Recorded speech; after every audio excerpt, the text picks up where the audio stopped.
দশম শ্ৰেণীৰ ছাত্ৰীসকলক আক্ৰমণ এজন যুৱকৰ। খণ্ডকাৰ পাৰা হাইস্কুলৰ ছাত্ৰীক আক্ৰমণ এজন দুজন নহয় 6 গৰাকীকৈ ছাত্ৰীক আক্ৰমণ এজন উদণ্ড যুৱকৰ। পৰীক্ষা দিবলৈ আহি থকা অৱস্থাত আক্ৰমণ কৰে ছাত্ৰীসকলক। আক্ৰমণ কৰি পথাৰত পেলাই দিয়াৰ অভিযোগ ছাত্ৰীসকলৰ। তাৰপিছত ৰাস্তাত পেলাই দিছিল, পথাৰত পেলাই দিছিল, তাৰপিছত বেয়া কমেণ্টো কৰিছিল আমাক। বৰপেটা জিলাৰ হাউলি থানাৰ অন্তৰ্গত খণ্ডকাৰ পাৰা হাইস্কুলত ৰাতিপুৱা অঘটন। দশম শ্ৰেণীৰ 6 গৰাকী ছাত্ৰী ৰাতিপুৱা বিদ্যালয়ত পৰীক্ষা দিবলৈ আহি থকা অৱস্থাত দুৰ্বৃত্তৰ আক্ৰমণ। আক্ৰমণকাৰী হাজিপাৰা গাঁৱৰ জেহেৰুল ইছলাম বুলি জানিব পৰা গৈছে। ছাত্ৰীসকলৰ অভিযোগ অনুসৰি বিগত সময়ত বিদ্যালয়ত অহা যোৱা কৰা অৱস্থাত বেয়া মন্তব্য দিয়াৰ লগতে অসৎ ইংগিত দিয়ে। আমি স্কুলত পৰীক্ষা দিওঁতে আহি থাকোঁতে আমাক এটা ল'ৰাই ৰাস্তাত আক্ৰমণ কৰিছে আৰু কিবা কিবি কৰিছে, তাৰপিছত মাৰছেও, তাৰপিছত ৰাস্তাত পেলাই দিছিল, পথাৰত পেলাই দিছিল, তাৰপিছত বেয়া কমেণ্টো কৰিছিল আমাক। ল'ৰাজনৰ নাম কি? ল'ৰাটোৰ নাম জেহেৰুল। কেইজনক আক্ৰমণ কৰিছে? 6জন। হয়, আগৰ পৰা কৰিছিল। আগৰ পৰাই কৰি থাকে। কি লৈ কৰি থাকে? মানে বেয়া কমেণ্ট, নাজানো তো কিয় বা, আমিতো ইমান বেয়া কাম কৰা নাইতো, সেইটো কাৰণে আমাক বেয়া কমেণ্ট কৰে খালি। ক্লাছ 10। তোমালোকৰ পৰীক্ষা নেকি? আজি আমাৰ পৰীক্ষা। তোমাৰ বিদ্যালয়ৰ নাম কি? খণ্ডকাৰ পাৰা হাইস্কুল। দাহাদৰ ফালাই দিছে আৰু এজনে মাৰিছে না আৰু দুই তিনি? নাই, একজন জেহেৰুল বুলি নাম তাৰ। জেহেৰুল ওৰে দাহাদৰ ফালাই দিছে। আজি ৰাতিপুৱা সেই জেহেৰুল ইছলাম নামৰ কোলাংগাৰ দুৰ্বৃত্তই ছাত্ৰী কেইগৰাকীক শাৰীৰিকভাৱে প্ৰহাৰ কৰে। ছাত্ৰীসকলে তেওঁলোকৰ ওপৰত সদায় হোৱা অত্যাচাৰৰ সঠিক বিচাৰৰ লগতে দৃষ্টান্তমূলক শাস্তি বিচাৰিছে তথা পুলিচ প্ৰশাসনক গ্ৰেপ্তাৰ কৰাৰ দাবী জনাইছে। এই সন্দৰ্ভত বিভাগীয় কৰ্তৃপক্ষই কি ব্যৱস্থা গ্ৰহণ কৰে সেয়া সময়ত হ'ব লক্ষণীয়। আজি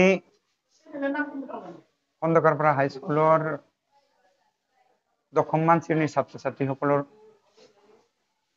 ৰাতিপুৱা তেওঁলোকে পৰীক্ষা দিবলৈ আহিছিলে, কিন্তু ৰাস্তাত হয়তো এটা খবৰ পালোঁ মই ব্যক্তিগতভাৱে, একেবাৰে কোনোবাই মোক ফোন কৰিলে, সেই হিচাপে মই যোৱাৰ পিছত হয়তো তাতে আমাৰ ছাত্ৰ ছাত্ৰীসকল উপস্থিত নাছিলে। তাৰপিছত মই তেওঁলোকৰ লগত আলোচনা কৰিলোঁ কি হৈছিলে। হয়তো দুই এজনে মোক তেনেকৈ জনাইছিলে যে আমাৰ খণ্ডকাৰ পাৰা হাইস্কুলৰ কিছু ছাত্ৰীক কোনো অচিনাকি দুষ্ট চক্ৰই ছাত্ৰ ছাত্ৰীসকলক শাৰীৰিকভাৱে অপদস্থ কৰিছে। গতিকে এইটোৰ হয়তো আমি বিদ্যালয় কৰ্তৃপক্ষই আমি এইটোৰ এটা উচিত বিচাৰ বিচাৰিছোঁ আমি, আৰু তেওঁলোকে ইতিমধ্যে আমাৰ মাজত আহিছিলে, কিন্তু যিহেতু এইটো এটা চেঞ্চিটিভ এটা মেটাৰ, যিহেতু আমাৰ গতিকে সেই হিচাপে মই তেওঁলোকৰ গাৰ্জেনসকলকো আহিব কৈছোঁ।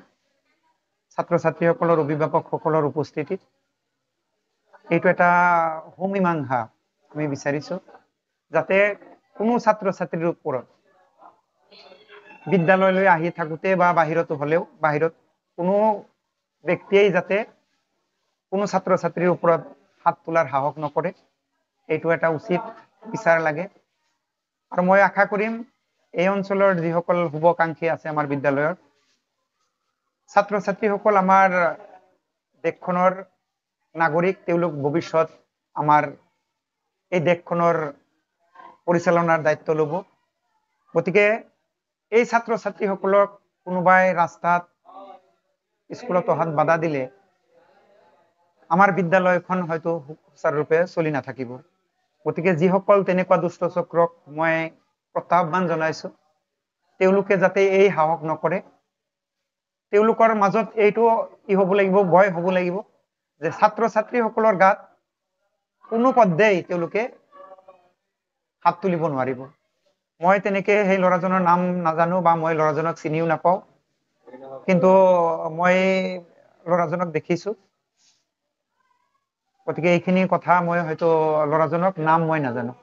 মই এইটো প্ৰশাসনে যি ব্যৱস্থা লয় মই সেইটো ব্যৱস্থাই যি ব্যৱস্থা লয় সেইটো মই আছো যদি এইটো উচিত বিচাৰ লাগিব গতিকে এজন বয়সস্থ তেখেতৰ বয়স হৈছে নিশ্চয় তেওঁ সৰু ল'ৰা নহয় তেওঁ যদি হাত দিছে এইটো প্ৰশাসনে যি ব্যৱস্থা লয় সেইটোত মোৰ আপত্তি নাই তেওঁলোকে যি ইচ্ছা কৰিব পাৰিব এইটো কাৰণ এইটো এটা ক্ৰাইম হয় এইটো যেহেতু দুটা পক্ষই ইতিমধ্যে বিদ্যালয়লৈ আহিছিলে তেওঁলোকে গতিকে আমি দুইটা পক্ষকে আমি বিদ্যালয়ত উপস্থিত হ'বলৈ কৈছো গতিকে যেহেতু আজি ছোৱালীৰ ফালৰ কোনো গাৰ্জেন নাছিলে গতিকে মই একপক্ষীয়ভাৱে এইটো কথাখিনি মই দুইটা পক্ষৰে কথা শুনিছো গতিকে অতি সোনকালেই হয়তো আমি এইটো মীমাংসা কৰিব নোৱাৰিলে এইটো ঊৰ্ধ্বতম কৰ্তৃপক্ষলৈ আমি এইটো ৰেফাৰ কৰিম এইটোৱে আমাৰ ক'ব লগা গতিকে মই নিউজ চেনেলৰ জৰিয়তে এই মিডিয়াৰ জৰিয়তে সকলোকে আহ্বান জনাইছো ছাত্ৰ ছাত্ৰীসকল আপোনালোকৰ সন্তান